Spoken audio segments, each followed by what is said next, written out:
Olá, boa noite, a paz a todos. Chegando para mais uma meditação na Palavra de Deus.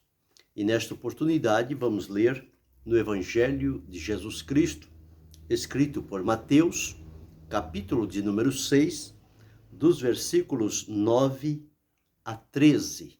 Assim está escrito: Portanto, vós orareis assim: Pai nosso que estais nos céus, santificado seja o teu nome. Venha o teu reino. Seja feita a tua vontade, assim na terra como no céu. O pão nosso de cada dia nos dá hoje. E perdoa-nos as nossas dívidas, assim como nós perdoamos aos nossos devedores. E não nos induza à tentação, mas livra-nos do mal, porque teu é o reino, e o poder, e a glória, para sempre. Amém. Esse é o texto que vamos meditar nesta oportunidade, falando sobre 8 pontos na oração que Jesus ensinou.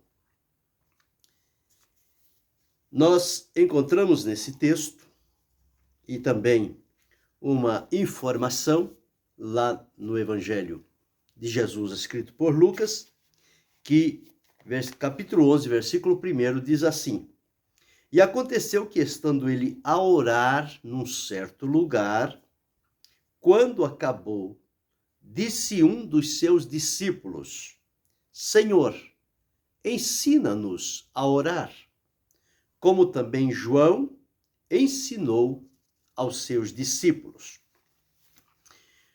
Nós encontramos aqui nessa informação que Lucas trouxe, que Jesus, como sempre falamos, ele viveu em constante oração.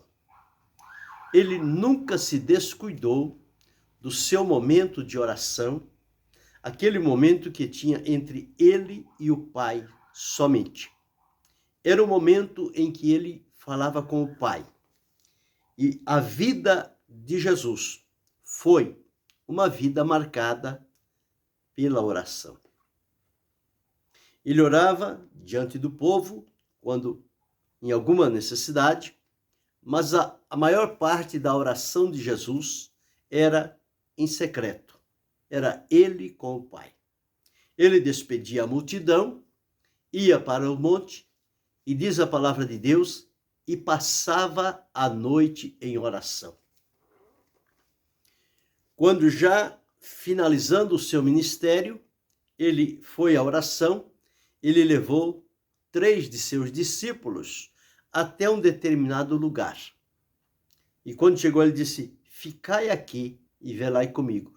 Deixou eles ali e foi um pouco mais adiante. E ali ele orava ao Pai. Então, a questão da oração para Jesus não era simplesmente uma tradição, não era uma exigência, uma norma deste ou daquele, ou da religião oficial da época. Não. A oração para Jesus era um hábito, fazia parte da sua vida. Para Jesus, a oração era a mesma coisa que o respirar. Sem respirar, nós não conseguimos viver. E sem orar, nós também não conseguimos manter a nossa vida de comunhão com Deus. Então, há necessidade de termos esta prática da oração, não por uma indução, por uma obrigação, por uma exigência, daquele outro, mas reconhecer que na nossa vida nós não vivemos sem oração. E na oração, como fiz a comparação, é exatamente como a respiração. E como é que nós fazemos a respiração? Nós inalamos o ar puro e exalamos o ar impuro. inalamos o oxigênio e exalamos o gás carbônico. E ele volta à atmosfera, passa pelo processo e pode ser purificado. A oração é a mesma coisa.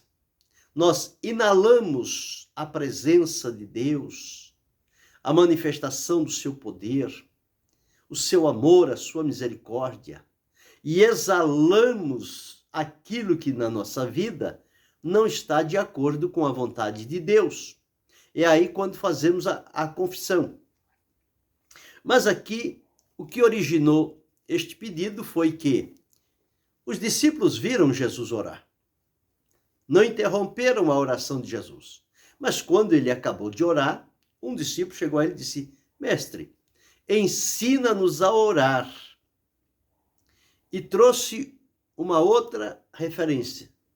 Ensina-nos a orar como João ensinou os seus discípulos. Então João, ele teve esse compromisso de que aqueles que vinham a ele ensiná-los a orar. E os discípulos sabiam disto. E eles disseram a Jesus: Senhor, ensina-nos. Nós queremos aprender a orar. Nós precisamos aprender a orar. E como o Senhor ora, e como a oração é uma prática diária, constante na sua vida, ensina-nos a orar. E que coisa importante é quando se faz um pedido desse a Jesus, porque ele é o melhor que pode ensinar a respeito de oração. Porque quando se olha a vida de Jesus é banhada com oração. Ele não faz nada sem orar. E em todo o tempo, ele está sempre em atitude de oração. Infelizmente, nos dias em que nós vivemos, hoje as pessoas não querem mais ensinar a oração. Muitos não querem nem falar sobre oração mais.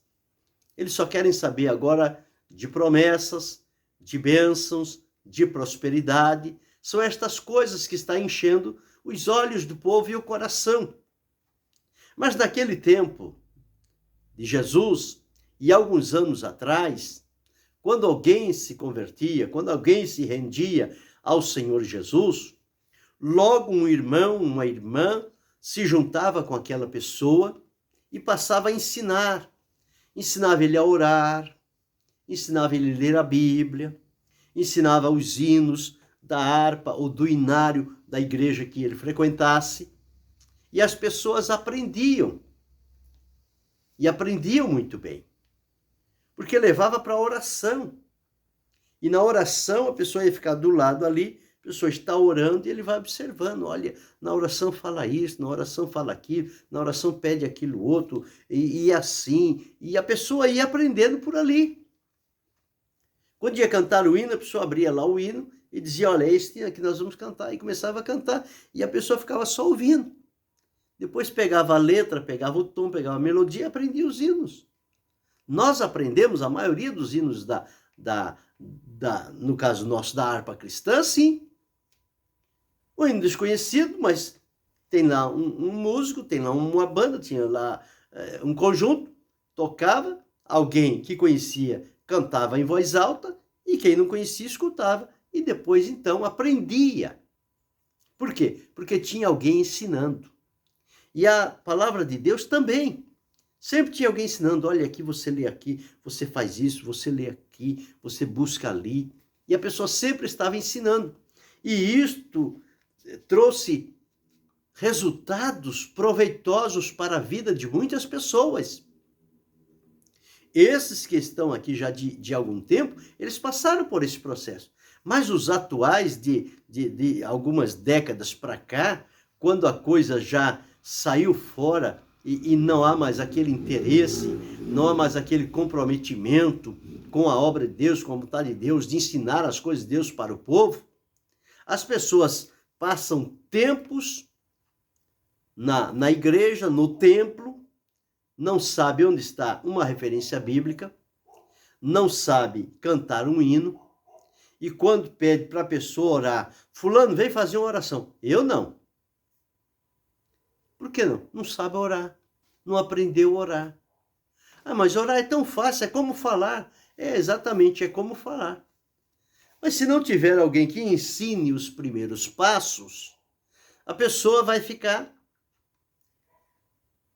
temendo dizer alguma coisa que não deveria ter dito. Então, por isso é preciso que alguém com experiência, com vida de comunhão com Deus, possa dar os primeiros passos ensinando esta pessoa como é que as coisas vão encaminhar e depois ela, por si mesma, na sua vida de comunhão com Deus, ela vai desenvolver o seu trabalho, o período da oração, e isto vai aprender. Então, quando aquele discípulo disse isto a Jesus, Jesus não ignorou. Jesus disse, vocês não ouviram eu orando? Ora igual eu orei. Não, Jesus não fez isso. Vocês disseram que João ensinou, então vai lá pedir para João ensinar vocês. Também Jesus não falou isso.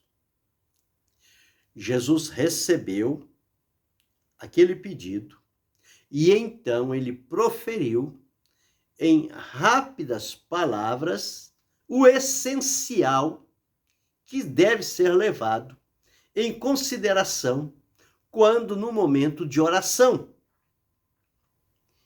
E estas palavras que Jesus ensinou e os evangelistas registraram no Evangelho, elas têm sido utilizadas por algumas pessoas como uma oração para se repetir.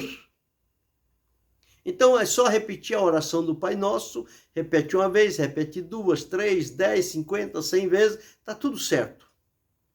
Mas não é isso que Jesus estava ensinando.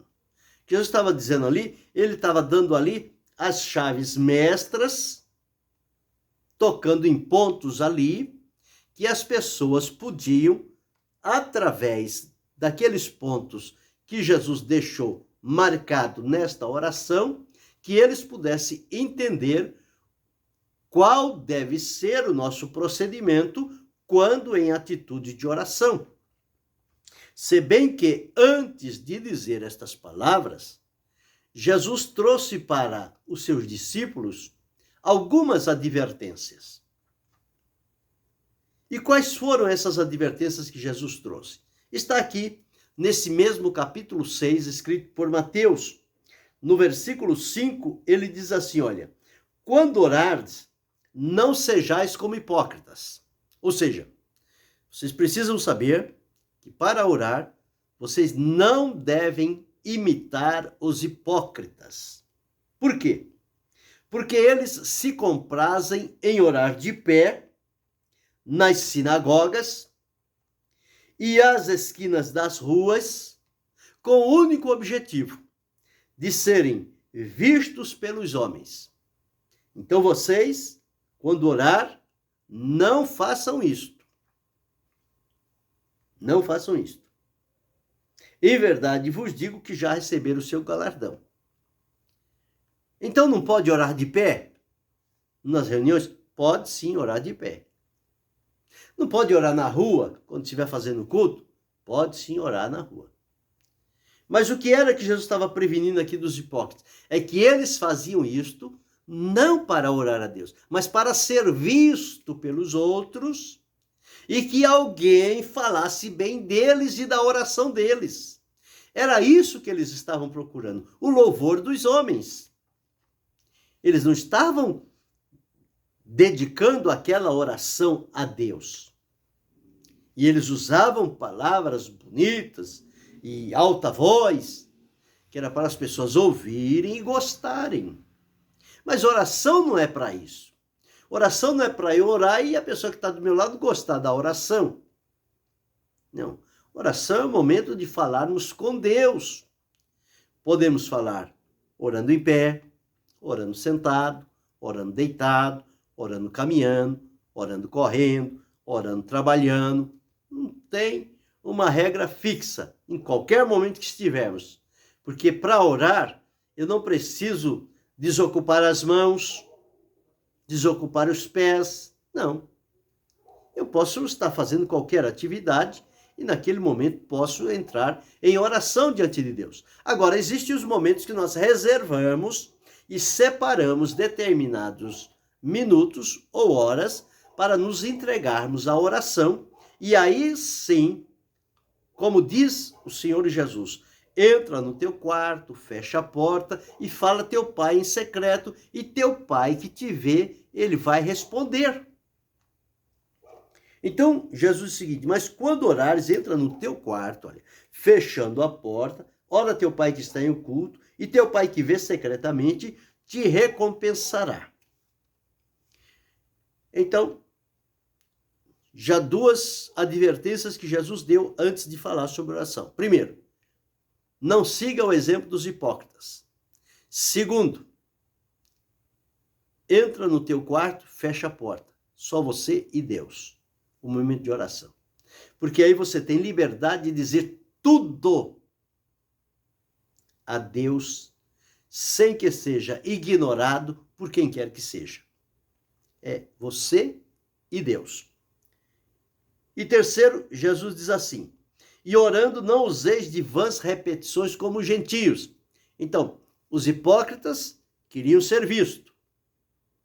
Os gentios queriam convencer a Deus pelas repetições das orações. Então, não useis de vãs repetições como os gentios, que pensam que por muito falarem serão ouvidos.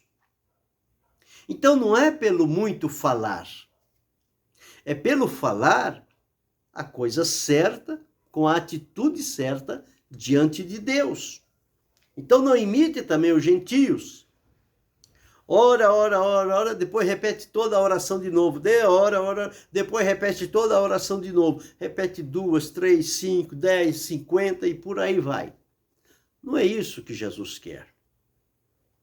Porque a repetição tira a naturalidade da pessoa.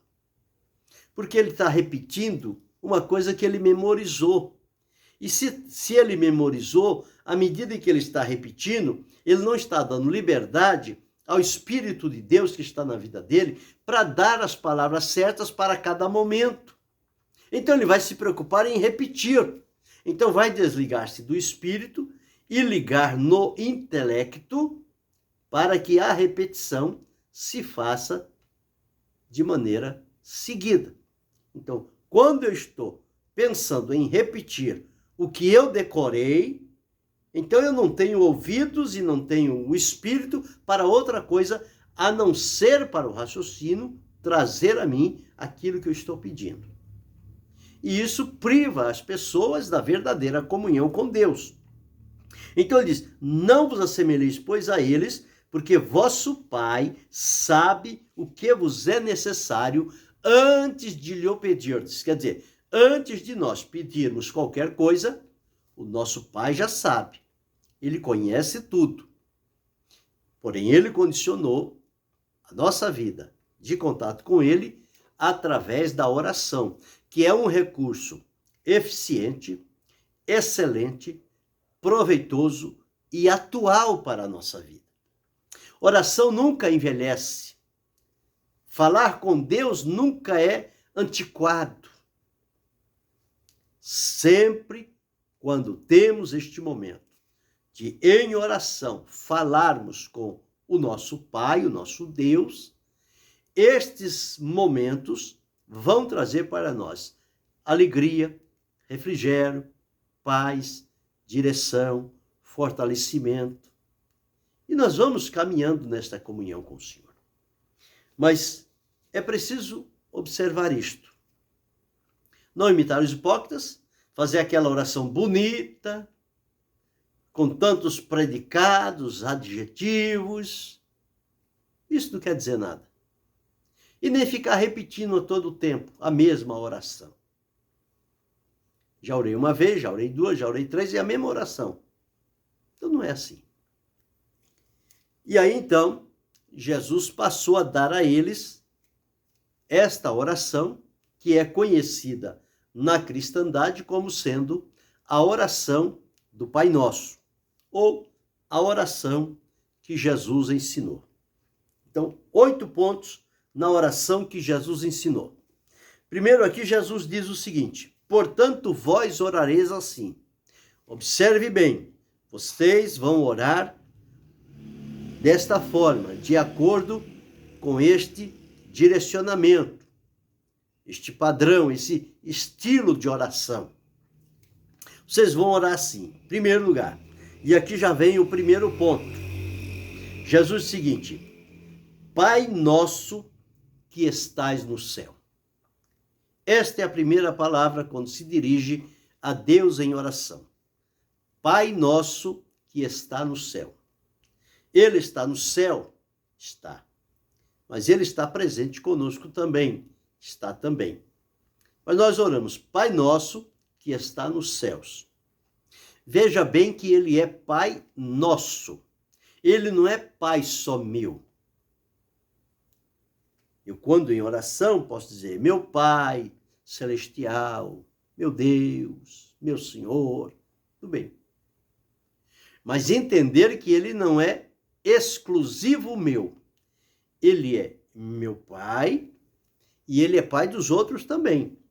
Por isso, quando oramos, dizemos Pai nosso, ou seja, Pai de todos nós, que está nos céus, que habita nos céus. Então, a primeira referência é entender Deus como Pai. O que o pai faz pelo filho? O pai supre a necessidade do filho. E nós somos filhos. Então, o nosso Pai, que está nos céus, ele vai inclinar-se para ouvir a nossa oração e ele vai suprir as nossas necessidades. Porque o recurso não está em nós. Nós temos a necessidade. Mas vamos a Deus, como nosso Pai, e falamos com ele. E ele, como nosso Pai, não nos despedirá vazio, mas ele atenderá ao clamor que fizermos de acordo com a sua vontade. Então, em primeiro lugar, reconhecer que ele é o nosso Pai e que ele está nos céus.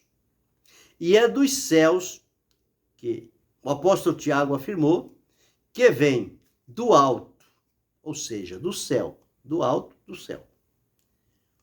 Toda boa dádiva e todo dom perfeito, ele vem do Pai das luzes, que é o nosso Pai, que habita nos céus. E o que vem dele não passa por nenhuma sombra de variação. As coisas de Deus são certas, são corretas, são direitas. Então, em primeiro ponto, quando orarmos, dizer, Pai nosso que estais nos céus. E o segundo ponto, nós encontramos aqui. Ele diz assim, santificado seja o teu nome. O nome de Deus precisa ser santificado na nossa vida. Quando Deus instruiu a Moisés acerca dos mandamentos que ele escreveu, ele disse, não tomarás o nome do Senhor teu Deus em vão. Então, observar bem, o nome de Deus deve ser reverenciado. O nome de Deus deve ser respeitado. Este nome não pode ser pisoteado, não pode ser utilizado de qualquer forma, porque isso não agrada o coração de Deus. Então ele diz o seguinte, não tomarás o nome do Senhor teu Deus em vão, porque o Senhor não terá por inocente o que tomar o seu nome em vão. Então, para não tomar o nome de Deus em vão, nós precisamos orar que o nome de Deus seja santificado. Santificado seja o teu nome. Então, o nome de Deus é o nome por excelência. E nós precisamos ter reverência, respeito e cuidado com relação a este nome, porque neste nome está a identidade de Deus para a nossa vida. Então, que ele é prioridade, ele é essencial para nós. Nada mais o é, mas Deus é.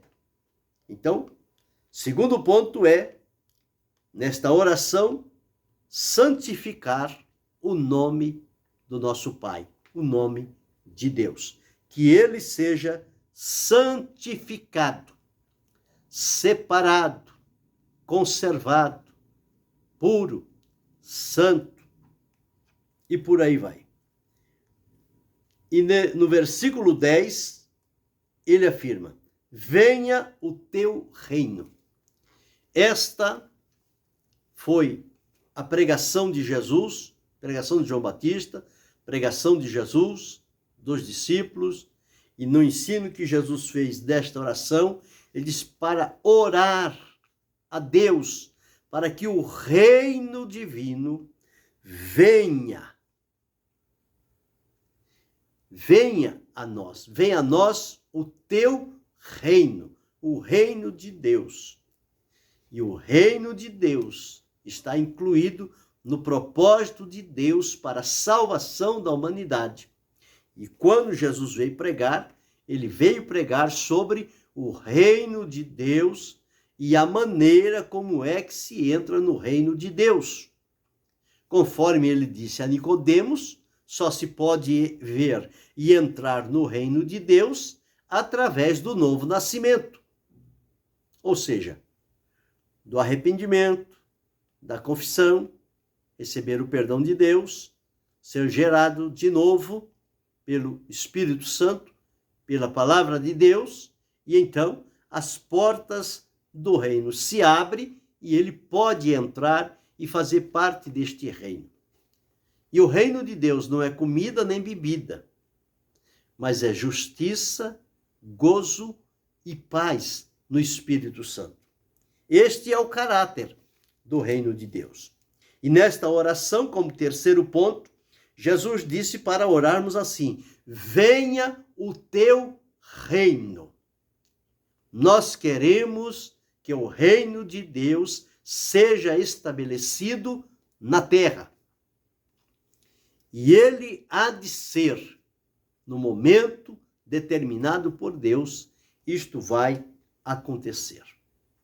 Então, o terceiro ponto é: venha o teu reino. Quarto ponto: seja feita a tua vontade, assim na terra como nos céus. Assim na terra como no céu.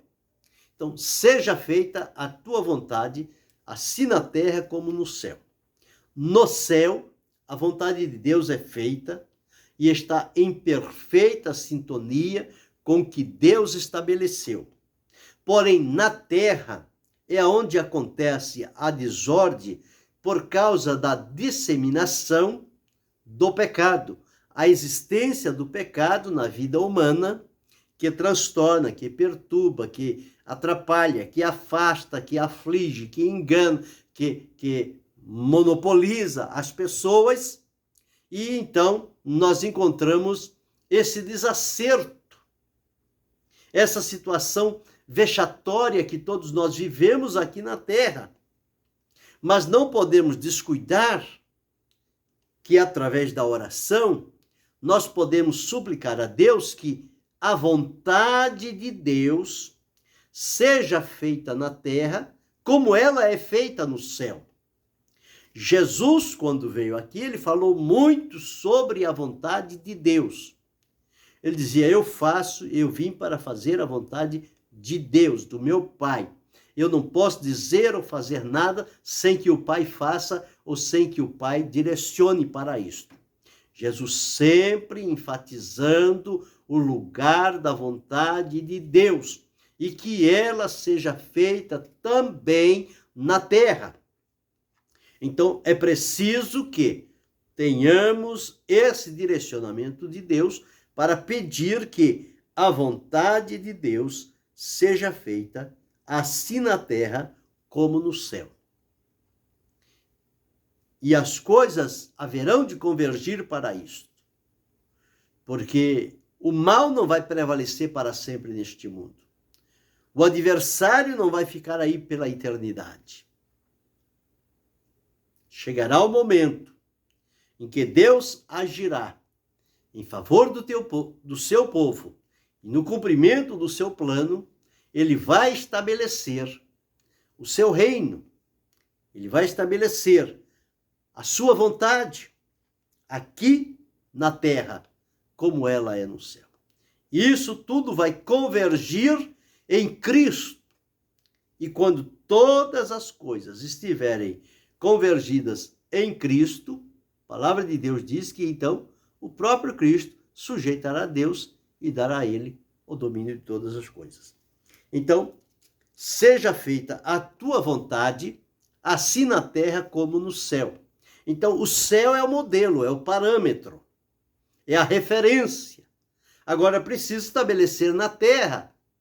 E eu e você, como súditos do reino de Deus, como aqueles alcançados pelo Senhor, a quem ele deu a graça e a liberdade de, pelo novo nascimento, fazermos parte do reino de Deus, nós precisamos continuar comprometido com este tipo de oração, que a vontade de Deus seja feita na terra, assim como ela é feita no céu. Então, este é o quarto ponto que Jesus destacou aqui nesta oração. E o quinto ponto está aqui no versículo 12, diz, versículo 11, o pão nosso de cada dia nos dá hoje. É o suprimento, é o cuidado, é a provisão de Deus para a nossa vida. E nós precisamos pedir a Deus, porque é Deus que provê o pão para a nossa vida. Ele provê a semente para o semeador. O trigo, quando colhe-se, vai para fazer o pão. O pão fala da necessidade básica da vida humana. E até as necessidades básicas nós precisamos pedir a Deus, porque é Deus que provê todas as coisas para o seu povo, para aqueles que ele criou. E ele cuida, tanto do justo quanto do ímpio. Deus não abandona. E ele vai demonstrando seu amor para que o ímpio se converta, se arrependa e venha a Cristo e desfrute de salvação. Mas o Senhor dá o pão para o justo, dá o pão para o ímpio, dá o frio, o calor, a chuva, enfim. Todas as bênçãos de Deus nesta natureza, ele dá igualmente a todos. Então, o pão nosso de cada dia. Então, não é o pão de amanhã que nós estamos pedindo. É o pão para hoje. Lembra quando Deus supriu o povo de Israel no deserto com o maná? Deus fez chover maná do céu, o pão do céu. Que o verdadeiro pão do céu é Jesus. Mas o maná era como o pão que Deus mandava do céu. Toda noite Deus mandava, quando o povo levantava-se, recolhia aquele maná. Podia fazer pão, podia fazer bolo, podia fazer várias coisas com ele. Mas Deus ordenou dizendo o seguinte: recolhei o necessário para o dia de hoje, e não guarde nada disto para amanhã. Porque se guardar para o dia seguinte, vai apodrecer, não vai ter utilidade, porque era para viver totalmente na dependência de quem supre a necessidade, quem traz a nós a provisão é Deus. E no sexto dia, para que não houvesse a colheita no sétimo dia, no sexto dia, Deus disse, no sexto dia colherás a porção dobrada, para o sexto dia e para o sétimo dia. Somente esta exceção. Todos os demais dias, primeiro, segundo, terceiro, quarto, quinto, só mesmo a porção do dia. E no sexto dia, a porção do dia sexto e do dia sétimo, que era o descanso. E tinha que ser feito assim. E quem fizesse diferente não ia ter proveito nenhum. Além de estar em desobediência, não ia aproveitar porque ia apodrecer. Só não apodrecia quando Deus permitia que colhesse para o dia seguinte, no caso, o dia 7º. Então, a oração é para que o pão de hoje, a gente não tem que preocupar com o dia de amanhã, com o futuro, como vai ser, como será. Nós temos que pedir a Deus pelo dia de hoje. Porque o futuro não está em nosso poder. O passado já ficou para trás. Nós temos agora somente o presente. E no presente é que nós temos que pedir: o pão nosso de cada dia nos dá hoje, no presente, no momento em que estamos vivendo. E Deus dá a provisão de acordo com a necessidade de cada um. O pão nosso de cada dia nos dá hoje. Nós precisamos nos adaptar a esta porção costumeira de cada dia que é nos dada por bondade de Deus. Não, mas o pão eu compro lá na padaria, eu compro não sei onde, mas a provisão quem dá é Deus. Porque se Deus não der a semente, se Deus não der o trigo, se Deus não der a habilidade à pessoa para trabalhar, para este, para aquele, para o outro negociar, nós não temos o pão. Então, em primeiro lugar, quem dá o pão é Deus. Agora ele dá a essência, ele dá o necessário. E aí cada um vai trabalhando até chegar à maneira como nós hoje recebemos o pão para o nosso alimento. Então, o pão é suprimento das necessidades básicas da vida. Sexto ponto, no versículo 12. E perdoa as nossas dívidas, assim como nós perdoamos aos nossos devedores. Perdoa as nossas dívidas, porque pecado é dívida, é transgressão, é desobediência, é rebelião, é rebeldia. Então sempre nós precisamos estar pedindo a Deus perdão pelas nossas dívidas, perdão pelos nossos pecados, sejam por obras, por palavras, por pensamentos. Nós precisamos chegar diante de Deus e suplicar dele o seu perdão.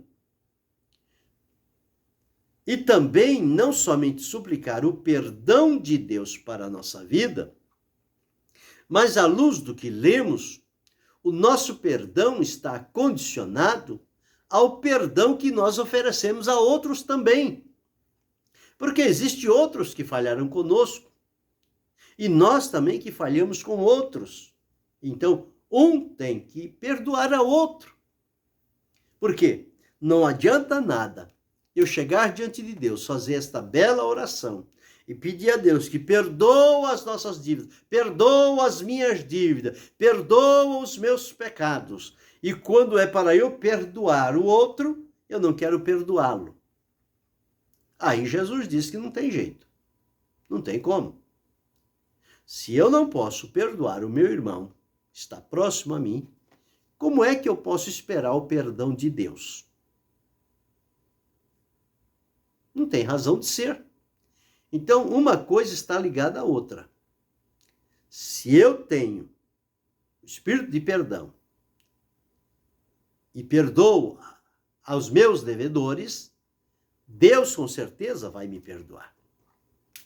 E foi o que Jesus deixou bem claro aqui.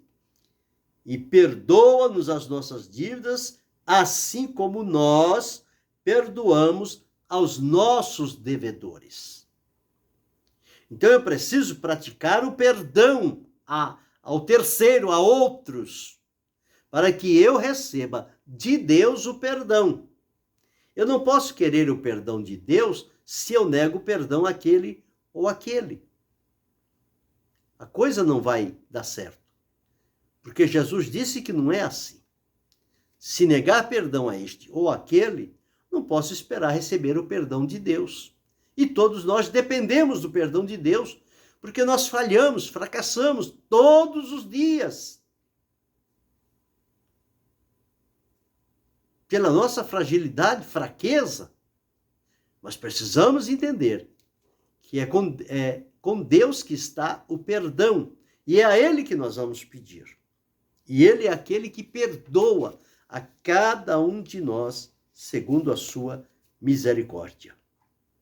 O sétimo ponto está no versículo 13, que diz assim: e não nos induz à tentação, mas livra-nos do mal, porque teu, e livra-nos do mal.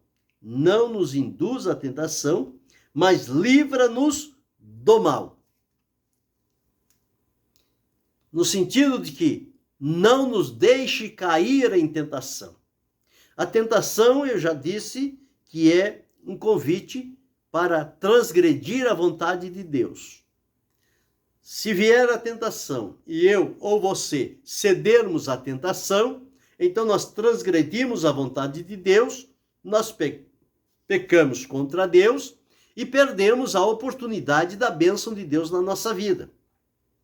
Então, por isso, na oração, Jesus ensinou a orar. Não nos induza, ou seja, não nos deixe cair em tentação, mas livra-nos do mal.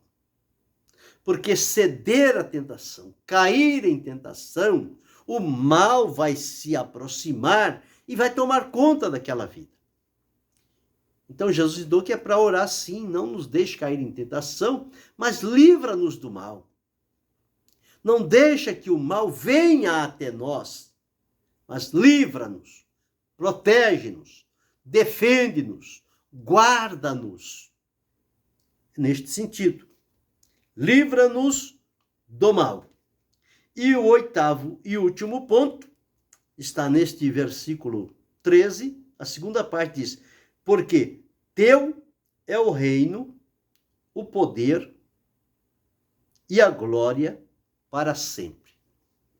Porque do Pai, que nós oramos ao Pai, Pai nosso, já está dizendo, porque teu, quer dizer, do Pai, é o poder, é o reino, o poder e a glória.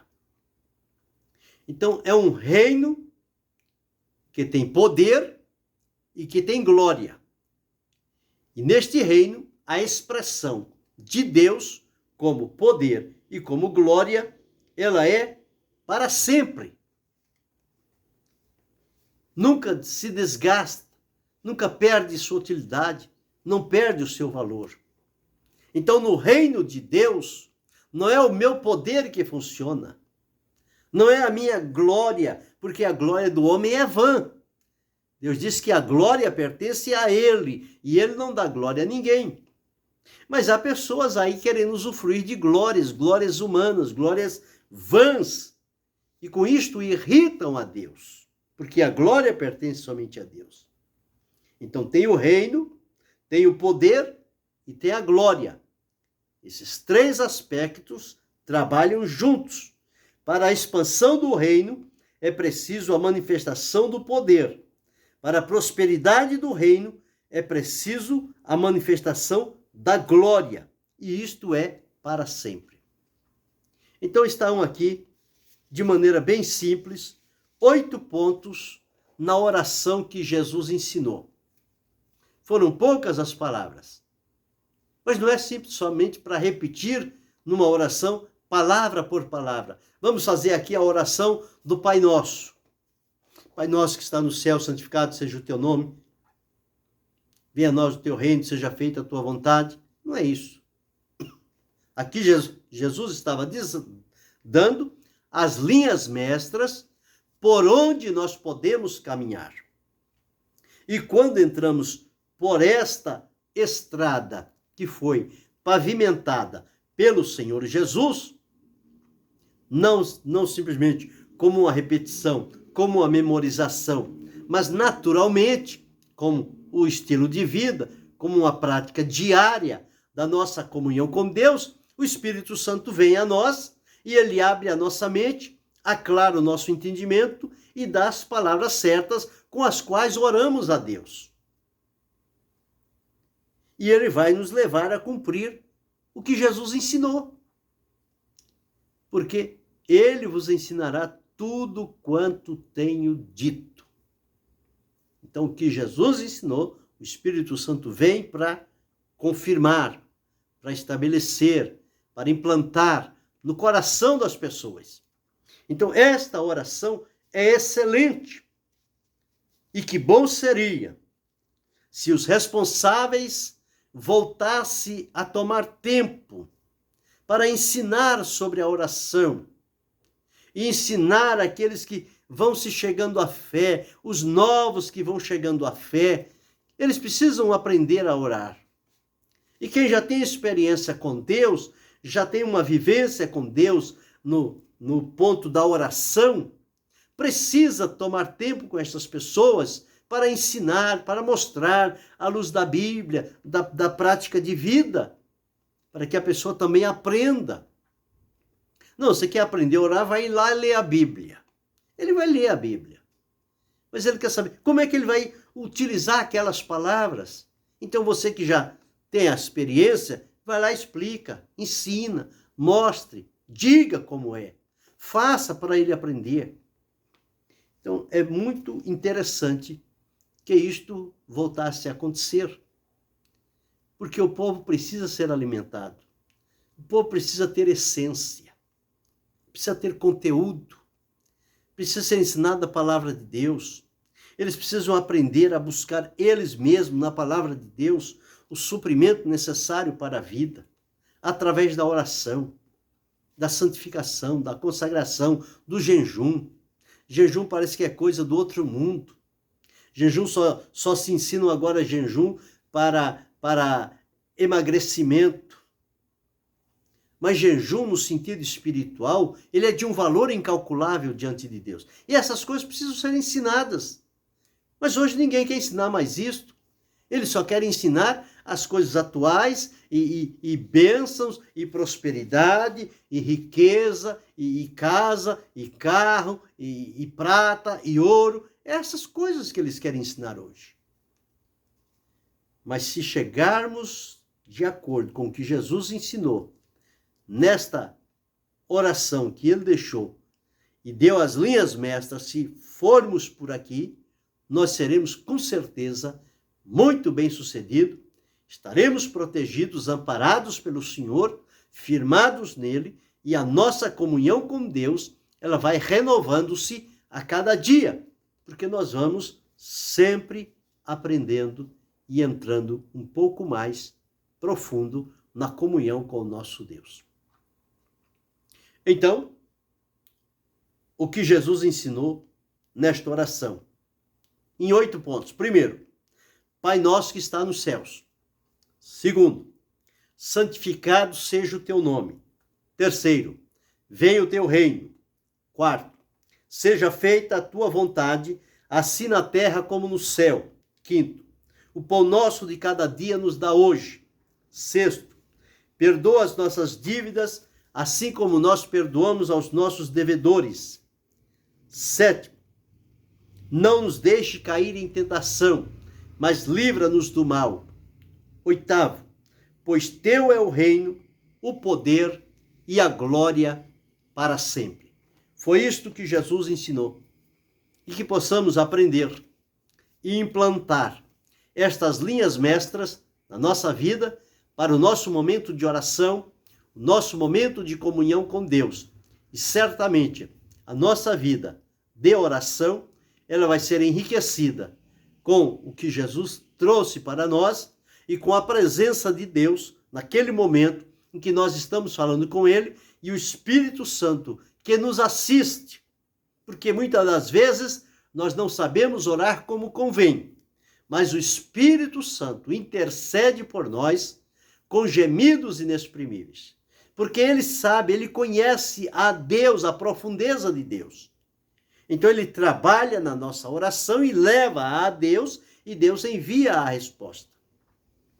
Porque tivemos ali um ajudador, o Espírito Santo. E nós dependemos dele em todos os momentos. Então vamos voltar a ter uma vida de oração, uma vida de comunhão com Deus, a praticar a oração como uma norma de vida, como um hábito, como algo diário para a nossa vida, como se fosse mesmo a nossa respiração, porque a oração é respiração espiritual. Assim como nós não vivemos sem o fôlego de vida, para com Deus não é possível viver sem oração. Todos nós precisamos entrar pelo caminho da oração, e é o que Deus espera de cada um de nós. E que possamos assim fazer e seguir nesta vida de oração, porque seremos enriquecidos pelo Senhor nosso Deus.